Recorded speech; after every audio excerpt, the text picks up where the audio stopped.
What up, Speed Addicts fam? Welcome back to the channel. And for anybody new that's part of the channel, if you like car stuff, you like turbos, you like fast stuff, and you like to laugh, be sure to subscribe to the channel, hit the like button. Hey, even go as far as hit the notification bell. On today's episode, we are to the point on the 240 where it's time to install the bump stick. So stick around and I will tell you which bump stick that we chose for the turbocharged 240. All right, everybody, if you've been following the channel, you've noticed that not only have we built the turbo kit for the 240, but we've also been doing a few other minor upgrades. Some of them actually are above minor upgrades. But one of my most excited upgrades, besides the VS Racing 80mm turbo,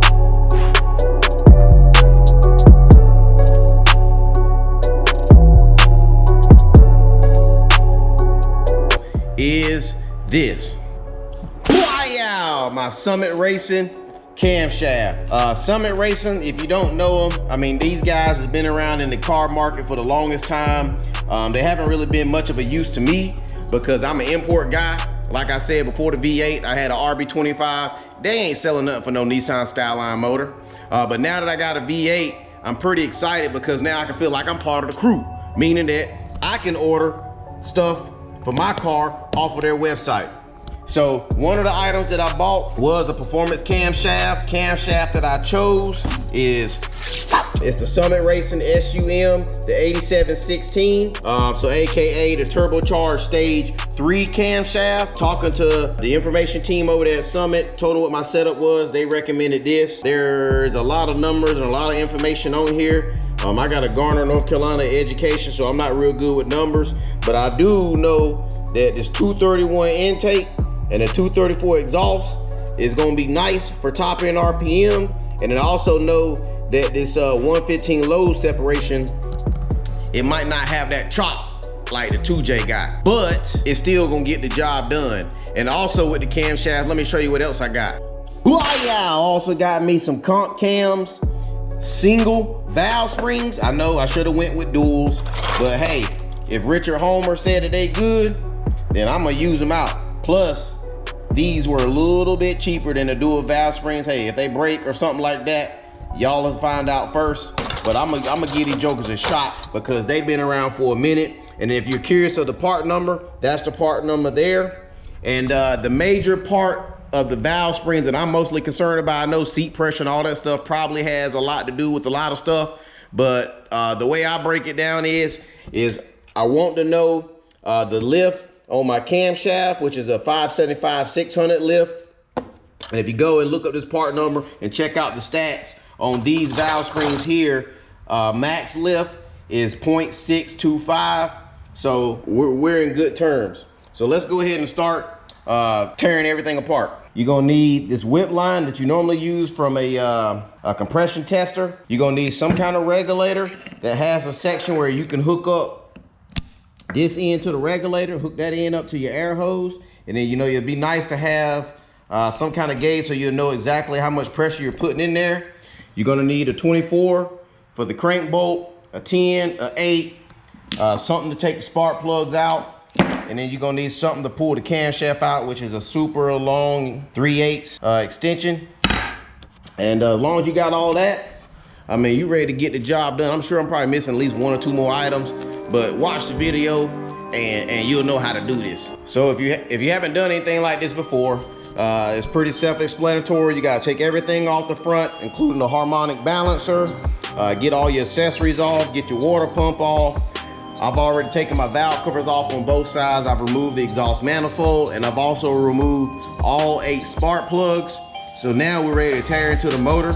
So let's go ahead and start doing that. First thing we're gonna do is take all these out. This is the valve train rail.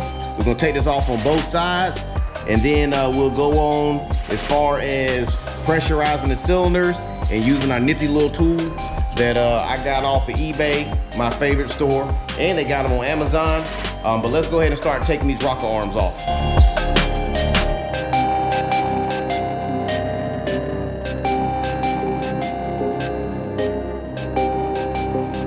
Actually, you know what? I think I'm jumping a little bit far ahead. I probably can do it in the order I'm trying to do it in now, but I want to put this thing at TDC first.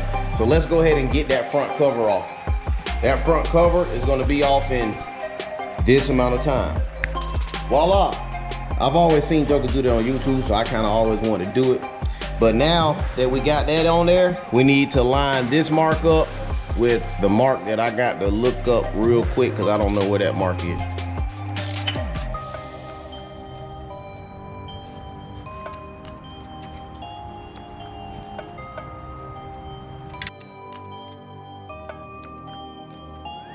All right, so there's the mark. You got the circle on the cam gear plate, or this the cam gear or whatever. You got that, and then it's probably hard to tell, but there's also a dot on the front face of that gear down there.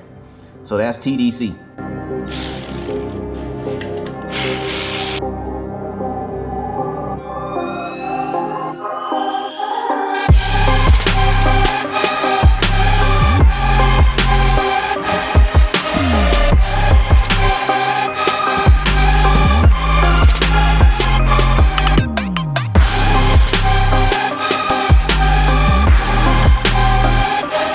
Now that we have everything taken apart, now it's time to bust these 3 bolts loose and to take this off. I'm probably gonna go the extra mile, and I'm probably gonna make a couple of marks on this cam gear and the chain so that I know that it's gonna go back together exactly how I took it apart. That's just the OCD in me, but I don't think it's necessary. I mean, the chain can kind of go on anyway as long as you got them 2 dots lined up. But I'm gonna take this off, and I'm kind of gonna let the chain just droop for the most part.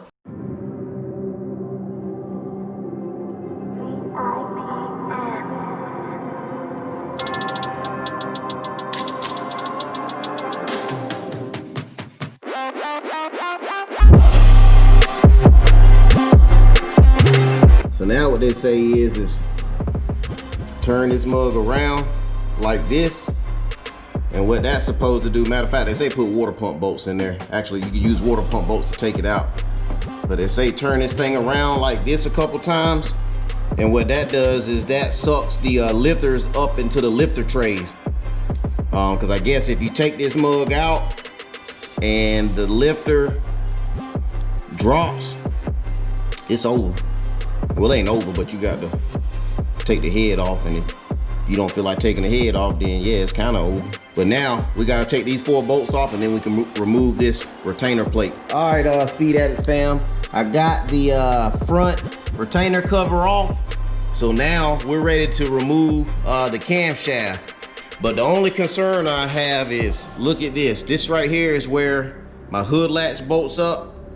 I mean, it's hard to tell, but I think I can get it out. I took the other camshaft and kind of set it up there. Worst case scenario, I'm gonna put my manpower on that. I'm gonna use my strong arm. I'm gonna use my strong arm. Help! Help! Here. Oh, take my hand. Ah! Come on. You're gonna fall unless you take my hand. No, give me your other hand. Oh, my other hand isn't strong enough. You take my little hand. No, get it away from me. Take it. Take my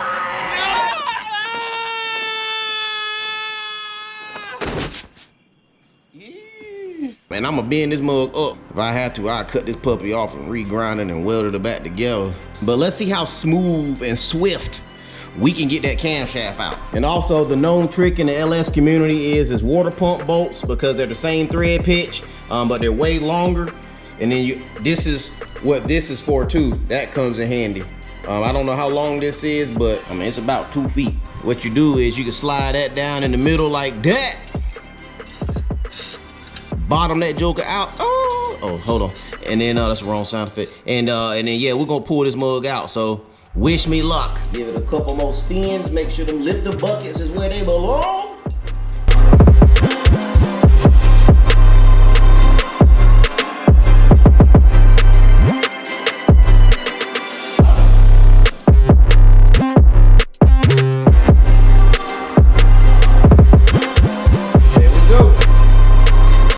And real quick, that's the old camshaft I had in there. Part number 5308. All it is the LS6 camshaft. And this is a good opportunity to make sure that we don't have any of the lifters turn. It's a known fact that if you got worn out lifter trays, that the lifters actually rotate, and when they rotate, it's got a roller ball on it. So when it rotates, the roller ball ain't rolling no more, and it just ends up scraping against the lobes. And I mean, this puppy look good. So I don't know if I'm gonna sell it or not. I might get something like a Tahoe and throw it in. You know, we might build another LS project, but this is a good sign. And in the LS community, I always say, do not look at your cam bearings. I mean, all of them got a little brass on it, but I'm gonna rock with it. I'm not gonna change them puppies out unless I blow the motor up, which might be soon. This is how that Summit Racing cam came. It came all protected in its own liquid and juices. But I am still going to lubricate this puppy before we install it. And this is what I'm gonna use. This is some leftover stuff that I had back when I built my RB Federal Mogul. I don't know, that junk sound like it's European, so I'm gonna say it's pretty daggone good. Oh, it's seal power. But yeah, we're gonna splash a little bit of that on there, and then we're gonna slap that camshaft back into 240. So I pulled it out the bag, and like, look at that. It's like a wax or something. So I don't know if it's like some kind of special oil formula or something they put on the cam when they grind it. I was just gonna slap some juice on that mug, but that joker look like it need some Dollar General spray. But I ain't gonna do that because that junk might be too acidic. But I am gonna make a little love of this boomstick and try to see if I can clean some of this junk off. Cause see, look at that. That mess ain't coming. I might have to put some Scotch-Brite. Not Scotch-Brite. I'm gonna have to put something on it. Maybe like Scotch-Brite with a little oil saturated in the Scotch-Brite. I don't know.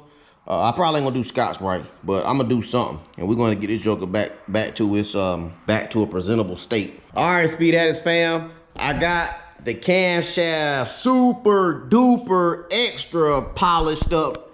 And you know what I end up using? The Speed Addicts Garage signature sauce. Wow! Acetone. A-C-Y tone. We ready to hit that puppy with a little bit of lubrication juice. Hit it with some of that KY. And then we're gonna throw it back in that hole.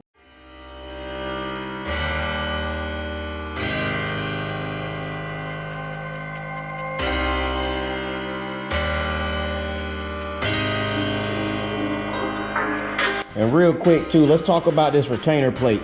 It's a known fact that these go bad, and it's a good idea to replace it.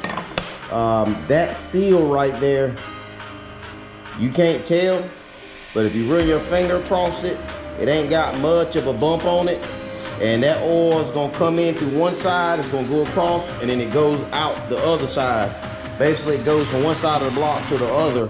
And if you have if that little deal right there is not got like a little lip on it where it creates a seal, you're gonna have low oil pressure. That's a no-no. So I went over there and bought one of these cam retainer plates, ICT billet. They come with these little torque recess bolt. I don't know if I like this, to be honest with you. I mean, you can tell it's got this dry finish. It's got that little like doo-doo on the backside right there, and then look at that. I mean, it's like all smushed out and junk. I don't know. I don't like it, but I'm gonna use it because it's got a bigger lip on it than the other one. And it better not rust, man. If it rusts and I pull this mud back apart and it's nasty or something, I'm calling you out, ICT billet. I don't care if you is made in the USA. But whatever, it was cheap. So that's why I bought it. We're gonna see if cheap works out. Went ahead and put everything back together. Hold on, it's got a smudge on this thing. All right, Speed Addicts fam, I went ahead and put the retainer back on. ICT did not come with any torque specs, so I went ahead and torqued it to factory specs, which is 18 foot-pounds. Put a little Loctite on these three here. Hit those with my little 1/4" Milwaukee. Got all my lines matched up, which don't really matter. What matters is the dot and the dot, which those match up as well. And the one thing I want to add before I put all this back together is I got me some black RTV or gasket maker. Anytime you got 3 areas come into one, you need to use this. And so what I'm talking about is you got the block, you got the oil pan, and then you're gonna have that front cover seal. anytime you got 3 pieces meeting together, same thing like for valve covers, you need to put your little bead of that black stuff. Black Lives Matter. And I might take that out because I don't want no drama. And so I'm gonna put a little bit right here, put a little right here, and I'm gonna slide that cover back on real gently like, and then we can go ahead and start putting on the valve springs, our comp cam valve springs. Now we're to the point where we're ready to remove these LS6 valve springs, and we're ready to install our comp cam springs. So let me show you the tool that I purchased that's hopefully gonna get the job done quick and effective. Wow! So what I have here is the dual valve spring installer kit. I don't know if that's the real name of it, but that's what we're gonna call it on this episode of Speed Ass Garage. But basically, make a long story short, it bolts up, and then when you tighten up that nut there, it basically compresses the valve spring so that you can remove the keepers. So let's go ahead and set up our air, put a little pressure on the cylinder, and let's see how this works. All right, guys, that's the purpose of the gauge. As you can tell, we got 60 PSI. I got it screwed into there. You can hear a little bit of the hissing of the blow by or whatever. So let's hook that tool up to here and let's try it out.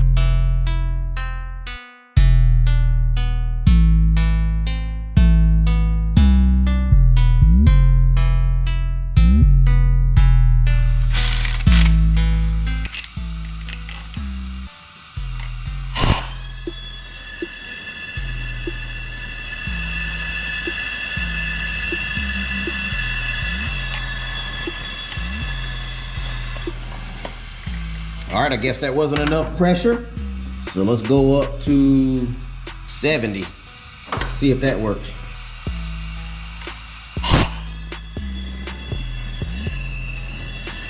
Nope.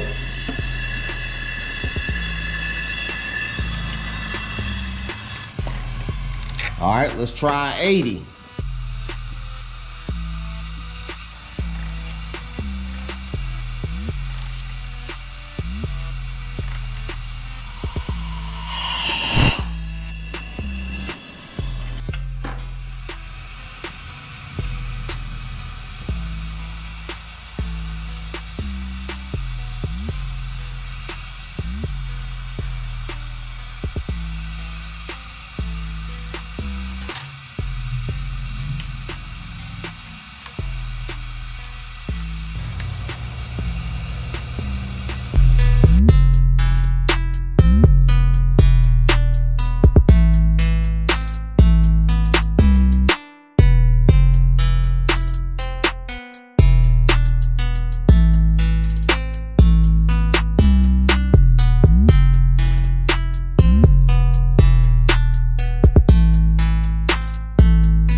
All right, guys, just to explain what I had going on, when I first start compressing this tool with the air in there, it was pushing down on the valve and allowing the air to not stay in the cylinder anymore and it start coming out the exhaust port.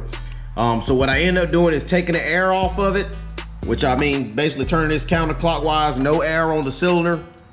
And I took my 9mm socket, and what I did is I put the 9mm socket here, tapped on each one of them a few times to kind of break. What I was attempting to do was break the these keepers away from the valve, because when I was compressing this, everything was kind of stuck and wedged together so much that it was actually opening up the valve. And so when I tapped it with the 9mm and the hammer, as you can tell, I was able to compress this thing, and the air pressure kept it all into place. I did end up having to use 80 PSI. And then also a minor note, I don't know, this tool here is slotted, so you can move it left to right. I noticed when I first start tightening up this 13mm bolt that this side, the keepers would loosen up before this side. So I don't know if maybe I needed to wedge that over a little more. Either way, I'm gonna keep finessing this. I'm gonna go ahead and knock all these out. You've already seen one done, and I'll turn you back on when they're all swapped out.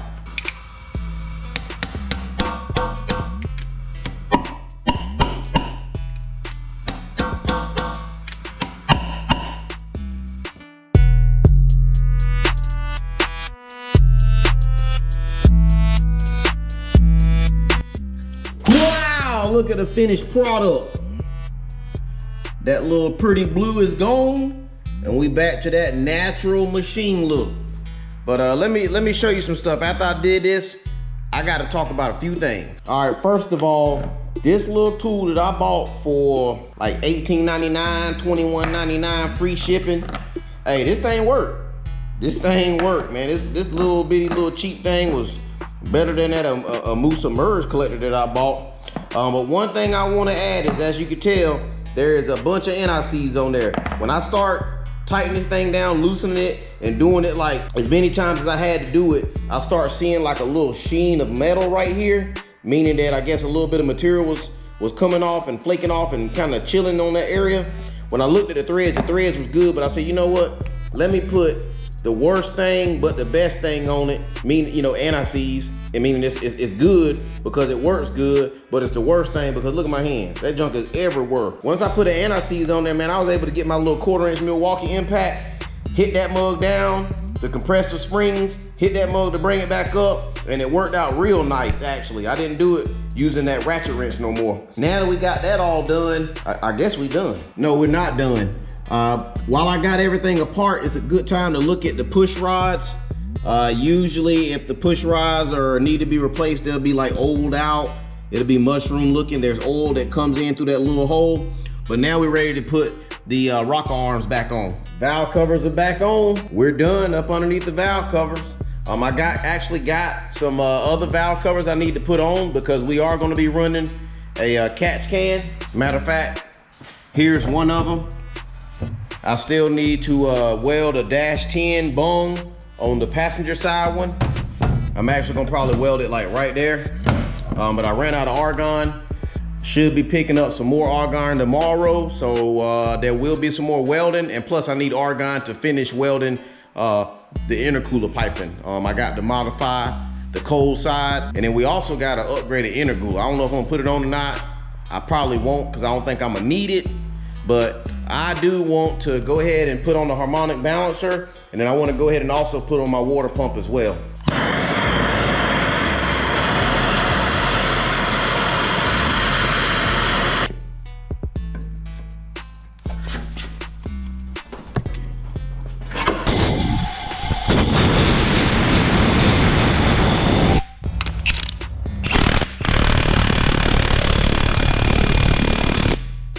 I had to get 1/2 inch water pump spacer.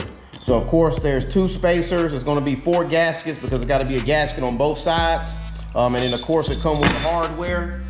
If you need to know what kit that is, that's gonna be item number 551524. 1/2 inch LS water pump spacing kit. There go that water pump. And just to get an idea of what the spacers look like, that's all they look like. Just about an extra 1/2 inch of space. I think I'm gonna leave this video off here. The bulk of what I want to show has been completed, which is the valve springs, our Summit Racing Stage 3 turbo cam. Then we got our comp valve springs on there, 625 lift. And so now it's just a matter of piecing everything together. We still have a little bit more to do before we fire this thing up, but we're that much closer. So in the meantime, hit the subscribe button, hit that like button. There's gonna be more content to the channel. This month, we have another project car that we're gonna be working on, and it may or may not be the same as what's over here. So stick around, hit the subscribe button. If you like what you see, comment below. In the meantime, I will see you guys later. Hold it down.